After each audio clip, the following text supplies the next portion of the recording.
dimension of understanding the word to be imparted. Hallelujah. Amen. Our theme is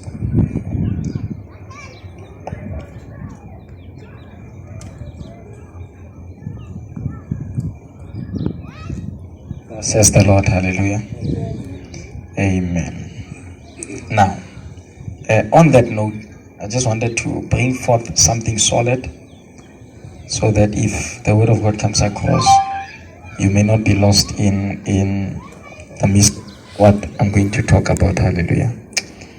When you say thus says the Lord, or when you say thus says, it's very important that we understand the use of those words, because one of the things that English has done is it has produced fancy speakers. It has produced people that are very good at speaking, but people that are not able to bring tangible meaning across. Do you understand? So it's very important that we go back to the original understandings of these words, so that if we use one single verse, then we are not lost in the midst of that. The word thus, when you say thus, you are saying in like manner. You are saying in this way. So if we say thus says the Lord, it means in this way says the Lord. Now, to say means to creatively give something expression through words. So it means the particular manner that God chooses to articulate himself is in word. Are you with me? Amen. Now, there are 4 dimensions of word in the scripture. The first dimension of word in the scripture, it is the word logos. So when we say thus says the Lord, actually we are saying God chooses to give himself expression through words. Now, if he gives himself expression through words, one of the figures that must be properly understood is, how does he give himself expression in words? I have about 5 minutes to explain this. I can. How does he give himself expression through words? The first word is, when you read John chapter 1 verse 1, it says, in the beginning was what? Was the word. And that word there is the word logos. It means the expression of thoughts and ideas.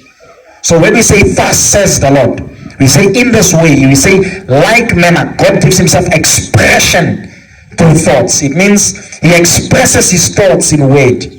The second word is really found in the book of Isaiah chapter 55 verse number 11. It says, my word goes out. That is the word rema. It means spoken word. There are certain things that God will drop to you even this evening, that God will drop as a thought. But there are certain things that God will speak tangibly to you. And when he speaks it, it will have the creative power of being able to perform itself. In the book of Psalms, the Bible says, I send forth my word to heal, and it healeth. And that word, send forth word, it is the word shalak. It means the word that is sent forth. So in other words, when God begins to articulate and express himself in words, it is more than just creating understanding. We are not here with the narrative of letting people only know the Bible. We are also here with the expression of bringing to tangibility and bringing to life the very power and essence of God. Are you with me? So we don't want at the end of the service today for you to only say that I heard God and I understand more. But there must be a closer gravitation to the possibilities of God. Are you with me? Amen. Now when you say thus says the word there is a definite article. You don't say thus says a Lord. You're saying thus says the. It's a definite article. Anytime because the word the normally is being used before a noun to give it more assertive meaning. So when you say thus says the Lord, the Bible says in the book of Psalms chapter 14 verse number 1, a fool says in his heart, there is no God. A fool says in his heart, there is no God. But us, the ones that know that there is a God, we don't even call him a God, we call him the Lord. Amen. There's emphasis to that. I want to do a little bit of the book of Kings. I realize I managed to at least do a little bit of budgeting, save 2 minutes. The book of 2 Kings chapter number 20. Are you still with me? Amen. 2 Kings chapter number 20 verse number 1 and 5. Second Kings chapter number 20, verse number 1, and also verse number 5. I'm going to read it. This one that is set before me, Holy Bible. It says, in those days was Hezekiah sick unto death, and then the prophet Isaiah, son of Amos, came to him and said to him, thus saith the Lord, set thine house in order, for thou shalt surely die and not live. Verse number 5. Turn again and tell Hezekiah, the captain of my people, thus saith the Lord, the God of David thy father, I have heard thy prayer, and have seen thy tears. Behold, I will heal thee, and on the third day thou shalt go to the house of the Lord. Let us see the Holy Bible.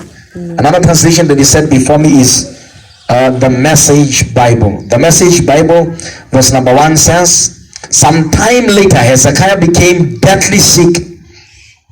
The prophet Isaiah, son of Amos, paid him a visit and said, put your affairs in order, you are about to die. You haven't long to live. Verse number 5. Go to the house of go back and tell Hezekiah, prince of my people, God's word, Hezekiah, from the God of your ancestor David, I have listened to your prayers and I have observed your tears. I'm going to heal thee, and in 3 days you will be able to walk on your own legs into the temple of the Lord. Right. New Living Translation. 2 Kings chapter 20, verse number 1 and verse number 5. About that time, Hezekiah became deathly ill, and the prophet Isaiah, son of Amos, went to visit him and gave the king this message. This is what the Lord says. Set your affairs in order. You are going to die. You will not recover from this illness. Verse number 5. Go back to Hezekiah, the leader of my people. Tell him this. This is what the Lord your God says, the God of your ancestor David. I have heard your prayer, I've seen your tears, I will heal thee. And in 3 days from now, you are going to get out of your bed and go to the temple of the Lord. Hallelujah. Amen. All right. New King James Version. And then we are doing close. In those days, Hezekiah was sick and near death. And Isaiah the prophet, son of Amos, went to him and said to him, thus says the Lord, set your house in order, for you shall die and not live.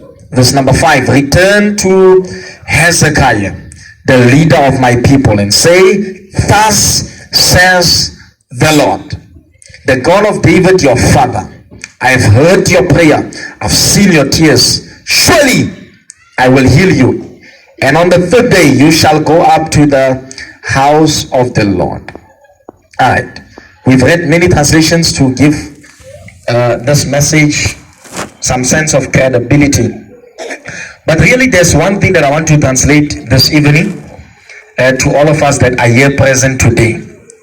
You'll come to realize as you are reading the scripture, one thing that you'll come to realize is there was a prophet, and this prophet was sent from God. Prophet Isaiah is one of the major senior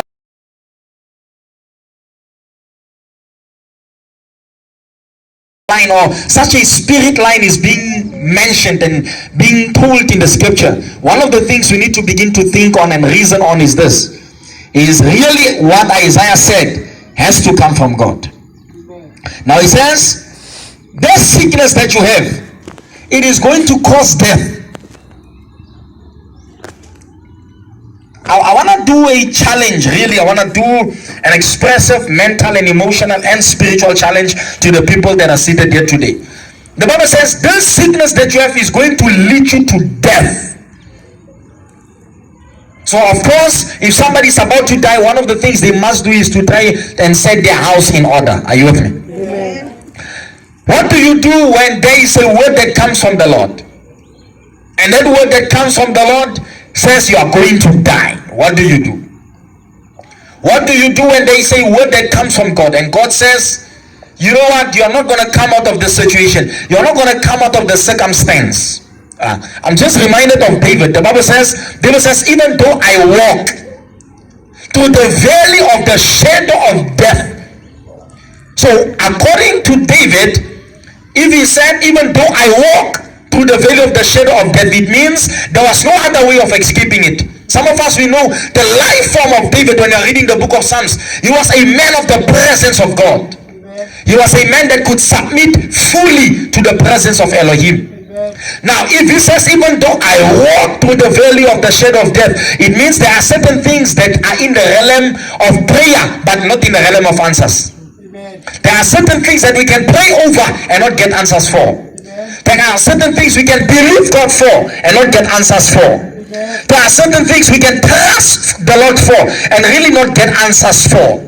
So the same likelihood and same likeliness is actually expressed in verse number 1. Tell Hezekiah, the leader of my people, that this sickness is going to lead him to death. But there is something that Hezekiah did. In verse number 2 up until verse number 4, we see Hezekiah going to the wall, facing the wall in prayer. There are certain things, even when they are being declared over your life, they can be declared by a prophetic vessel that God uses mightily. Oh my God. But when you go to the altar of prayer, that is the altar where prophecies change. Some of us, we have badly prophecies for 2021. We have prophecies that you will not prosper, you will not prevail, nothing good will happen of your life, nothing good will take place of your life. Amen. Nothing good will shape your family, nothing great will shape your house. Amen. But there is something that Hezekiah, I want to talk to Hezekiah today. Amen. There is something that Hezekiah did. The Bible says in verse number 2, then Hezekiah turned his face to the wall and prayed unto the Lord.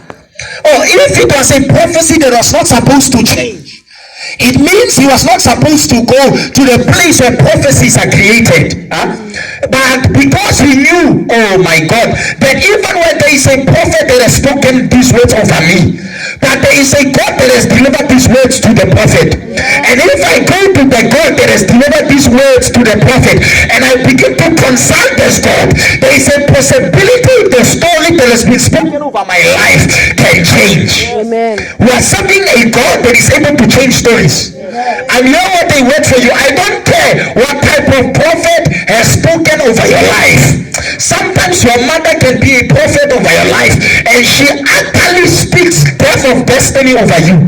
Says you will never go anywhere, you will never amount to anything. And then sometimes it may not only be the mother or a brother or a father or a sister or a sibling in the house. Sometimes it can be even people around your own community. They can already draw the line for your destiny. Oh my God, I think that we must cry today that if there is a word spoken over your life that you will not live, you will die, that if you go to the altar, oh my God, like Hezekiah, the leader of God's people, he was facing the wall. There comes a time in your life where you must face what is limiting you. I am busy talking to my own now. There comes a time in your life where you must not face the men of God. There comes a time in your life where you must face the limitation and say, oh, I'm going to face the wall, the very wall that is built before me that I will not cross over. There comes a time in your life where prayer must usher you beyond the dimension of limitation in your life. I don't care what limitation has been placed over you. I don't care what word has been spoken over you that gives limitation to what God wants to do in your life. But if God wants to do it, what he needs somebody that will die for prayer. Amen. He needs somebody that will die for prayer. Hezekiah, even if death was spoken over him, even if people are busy bewitching him, I've not seen a Nqonga. Me personally, I've not seen one. Personally, I've not seen one. If I do see one, I will tell you. The only ones that I only saw clothes. I saw clothes only there. But But let this be the word of the Lord for you tonight.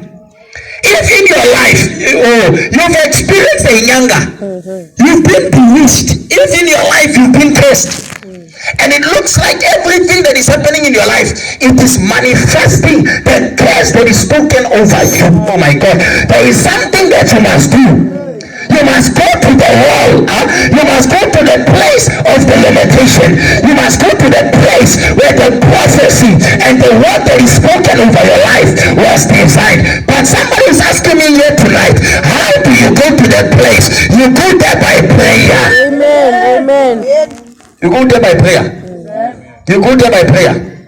You go. I don't care. Listen, I don't care what the limitation is and how long it has been working and how far it is to be effective in your life. But there's one thing that I know, that if you go to God for prayer, the Bible says in the book of Matthew chapter number 22 verse number 21, it says, when you pray believing, nothing shall be impossible. When you pray believing, then nothing shall be impossible. So what does that mean? It means even evil that is spoken over your life, even evil that is designed over your life, then when you go to the altar of prayer, oh my God, then the Lord will say even to the first prophet, that one you cannot pray on that one. Then the Lord will even say to that one that is speaking against you, then go back to the person that you've spoken directly against and tell them that in 3 days, oh my God, and the number 3 here expresses the number of resurrection, that your prayer shall resurrect you. Whatever death is spoken over your life, if you go for prayer, then prayer shall resurrect you. Are you with me? Well, I want you just to do an exercise before I preach. I want you just to do a small exercise before I preach. Are you with me? I want you to lay hands on your head and say, every evil spoken over my life, spoken over my destiny, spoken over my future, I command you to break. Break now. Come on. Break now. Come on, break now. Say in the name of Jesus. Come on, say in the name of Jesus. Come on, just for a minute begin to pray. Father, in the mighty name of the Lord Jesus, King of glory, I pray that any form of destiny, oh my anda bajudaha, that you've instilled in me, that the enemy is rising to speak against, Father, I declare and I decree that your work, O God Almighty, says, go back to Hezekiah. Father, I command that whatsoever word that has been spoken, may it go back, O God Almighty, may it be reversed, may that word be broken, may that word be broken, may that curse be broken, may that bewitchment be broken, may that witchcraft be broken, in the mighty name of Jesus. In Jesus' mighty and precious name. Oh, somebody is not here. Somebody is not here. Somebody is not here. I want you to take your head and put it on your stomach. Say witchcraft power. Say witchcraft power that is prevailing in my life. I frustrate you with the blood of Jesus. I frustrate you with the blood of Jesus. Generational curses, generational cycles from the kingdom of darkness that is working in my life, be corrupted. Be corrupted. Can I say be corrupted by the blood of Jesus? Can I say by the blood of Jesus? Can I say by the blood of Jesus? You begin to pray for a minute. Father, I pray. Rakatapapa, Rakatalamambe, Reteleperende, Rikatapashota, Rakatapaumbe, Leketetusha, Rakandababa, Leketete, Rakatusa, Rapapa, Ralamande, Leketete, Robotasha, Landa Babusha, Leketete, Robatashopa, Lindatusha, Leketete, Rakatusha, Rakato, Rakato, Rakato, Rakato, Ralamamamande, Leketusha, Lindatashote, in Jesus' mighty and precious name. One of the things you need to begin to go into is understanding the kind of authority that prayer will give you.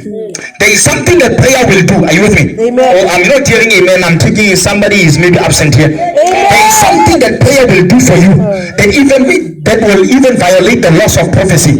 There is something that praying will do for you. It will get God to speak over your life.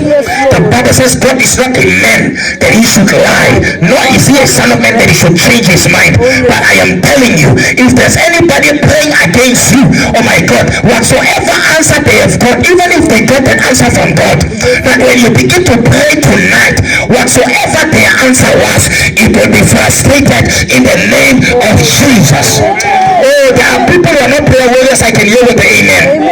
But I'm telling you, if you begin to go to the altar and you begin to spend yourself, the Bible says after Jesus prayed, oh my God, all night, he returned with the power of the Holy Spirit. There is something that prayer does. It causes you to return with the power of the Holy Spirit.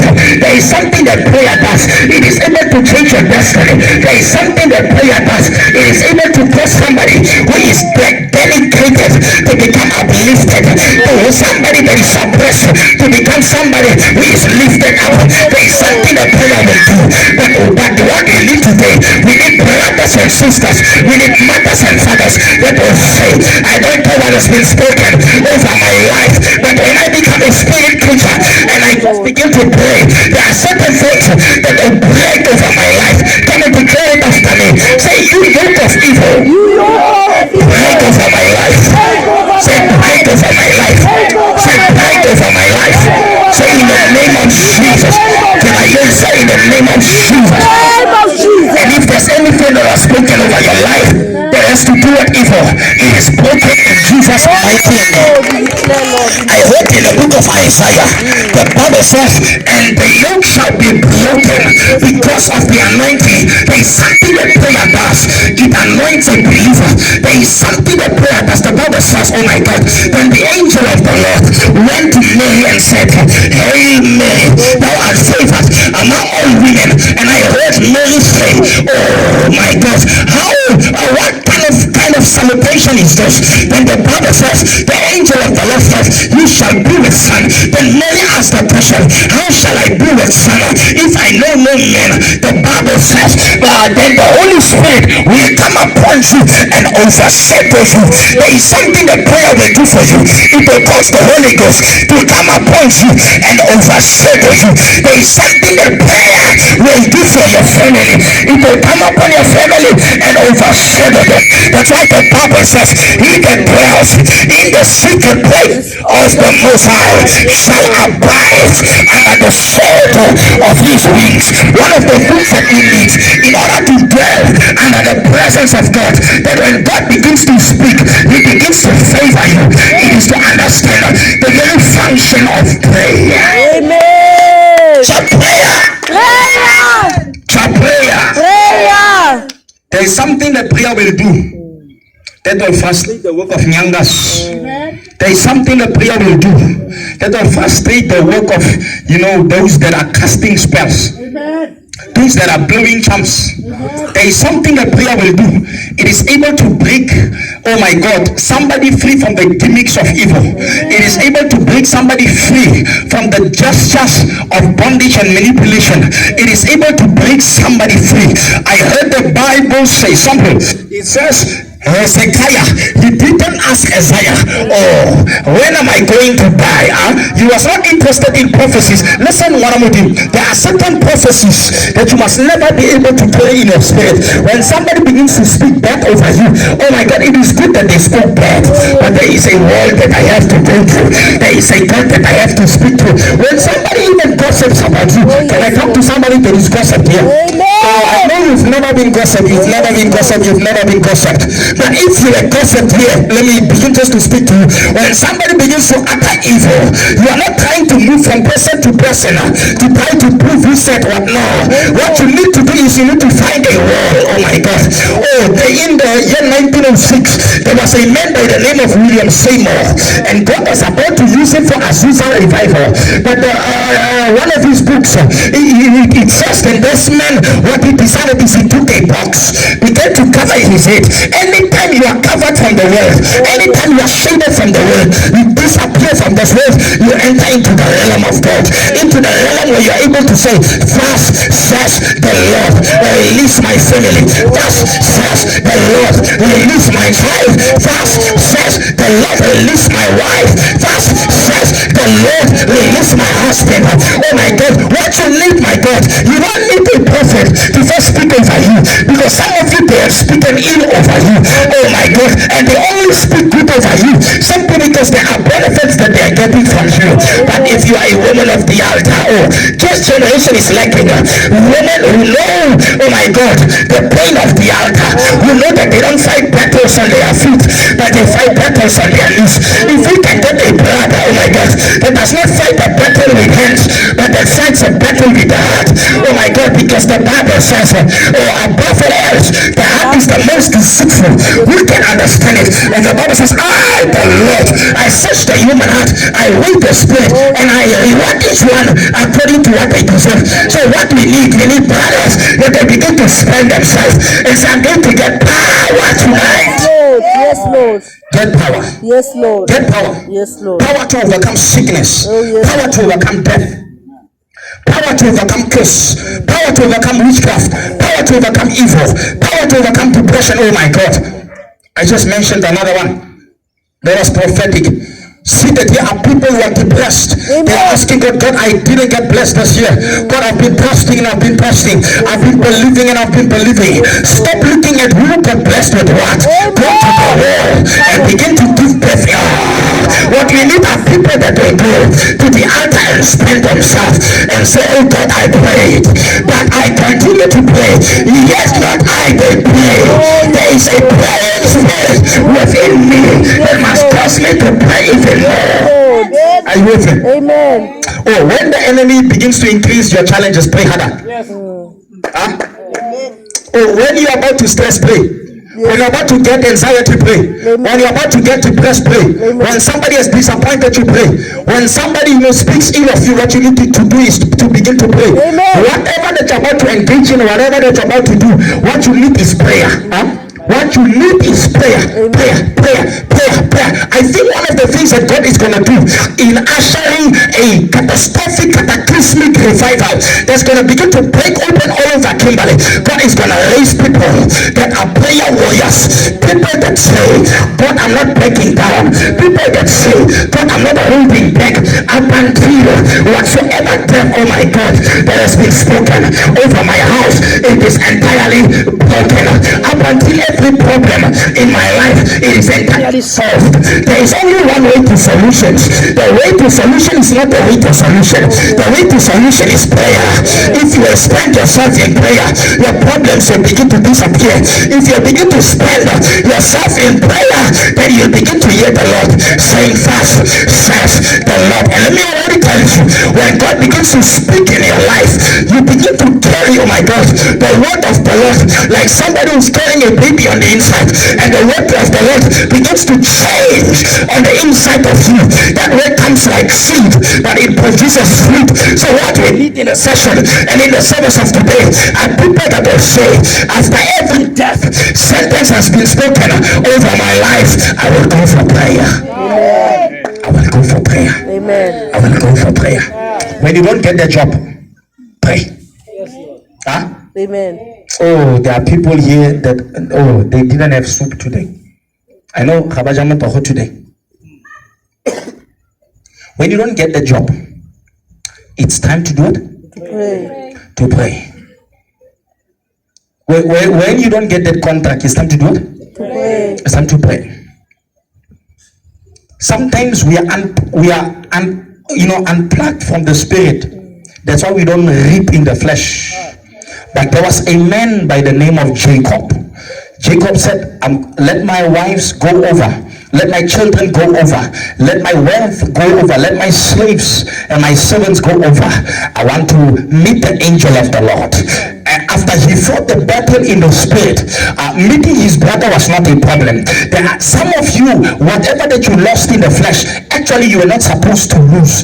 Anytime God begins to release something promising, it is because he is a promise-keeping God. When he begins to release something promising in the natural, oh my God, I've never seen it all. You hear the people say, what do they say? They say, I've never seen smoke without fire. Smoke is proof of fire. When there is an opportunity that presents itself in front of you, it is like smoke. When you get it, it is the fire. Amen. So some of us, we've had the smoke of employment.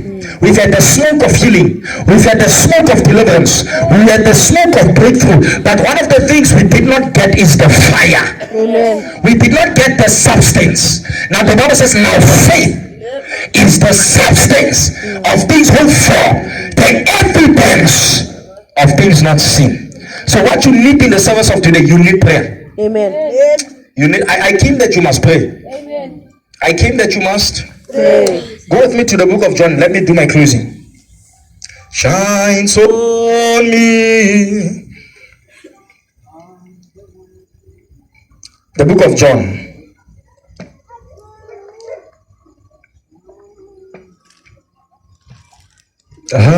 Your grace, your grace.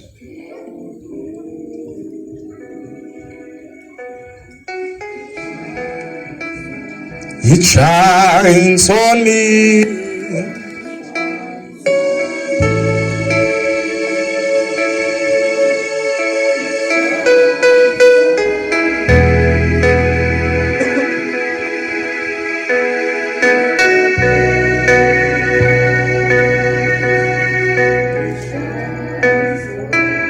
Shines on me.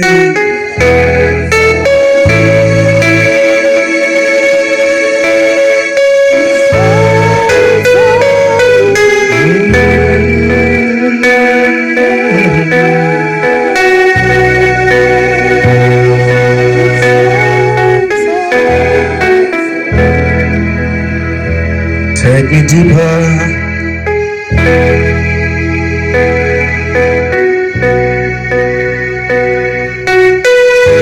Take me deeper. Take me deeper.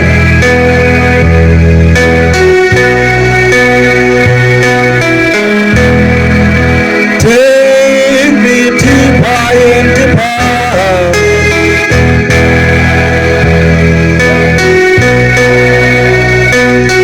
Take me deeper.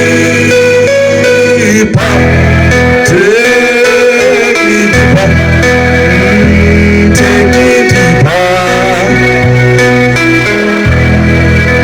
Lift me higher and higher. Higher. Lift me higher. Come on, lift me higher. Yeah, lift me higher into your presence. John chapter 11, verse number 22.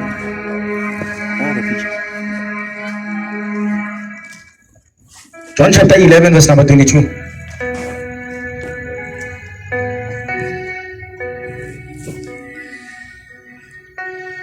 Can you stand there? Can you stand up?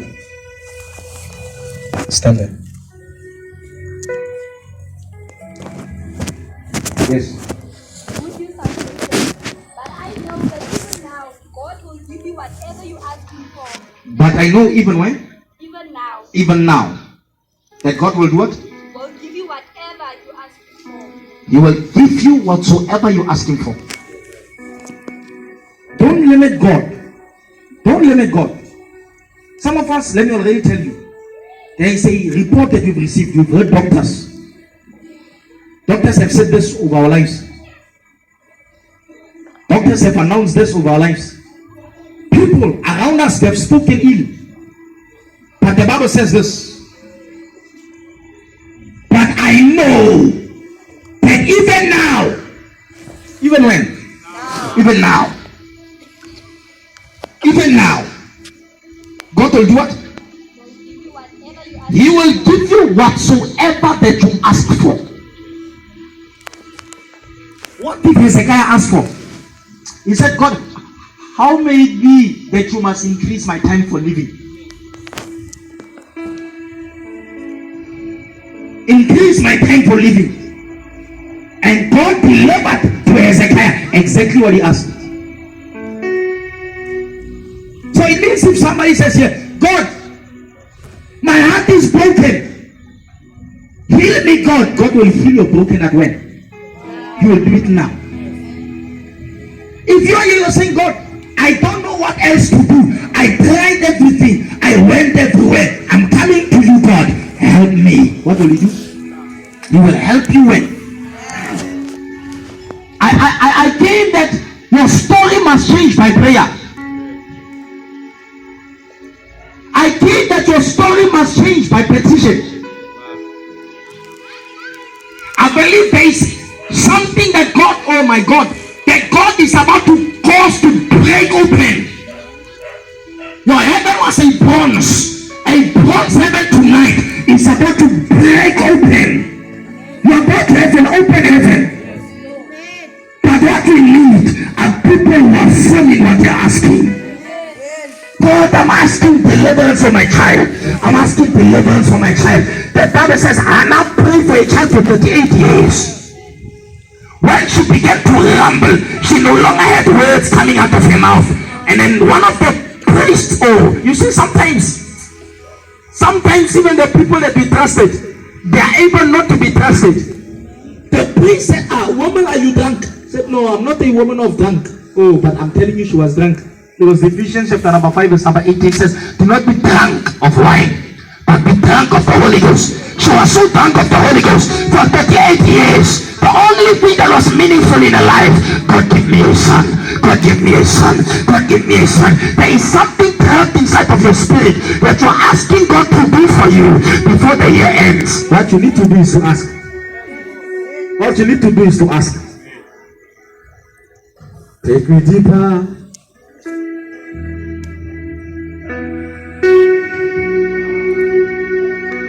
Take me deeper. Take me deeper. Take me deeper. Oh, let me just give you a quick narrative. Verse number 21 says, then Martha said unto Jesus, Lord, if you had been here earlier, my brother would have not died. Some of us, we feel like if the Lord came to me this year earlier, this standard side, if the Lord came to me earlier, if the Lord touched me before I got sick, if the Lord went me before I got sick, then what will the Lord do? Oh my God, then I would have not been in the situation. I would have not yet died. But I heard the word of the Lord say, but even whatsoever I know, then whatsoever that you will ask for even now. Some of us, we feel like already I'm in financial depression. I'm already in family depression. My child is already stressing me. Maybe some of us, our children have failed. And you're in a position that if God just, intervenes sooner. Oh, I heard 22 say, but even now I know that whatsoever that you ask for. Oh, let me already tell you this. God is slow but always on time. God is slow but he is always on time. You may be in a position where you're asking God, where have you been for the whole year? And now oh my God, he just decided to buy a brown shoe from Markham, and he just decided to say, I am stepping into your situation. And I know even now,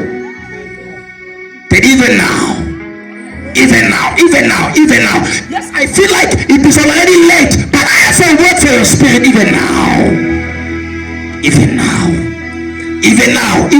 What we need are people who don't lose hope.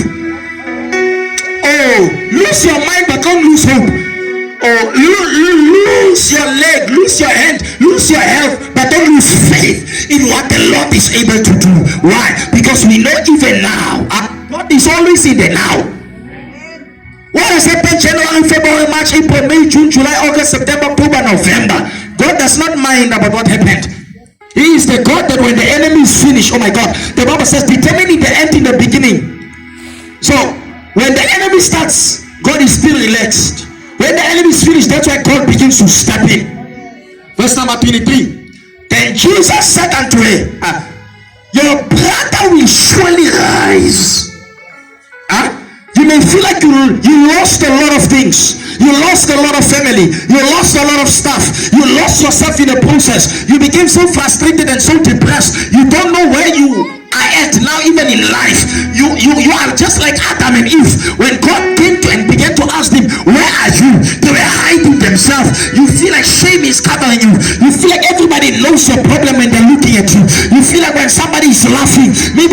laughing at you. I gave what they word for you today. And verse 9, thus says the Lord, that I have heard your situation and I'm able to deliver you even now. Yeah, take me deeper.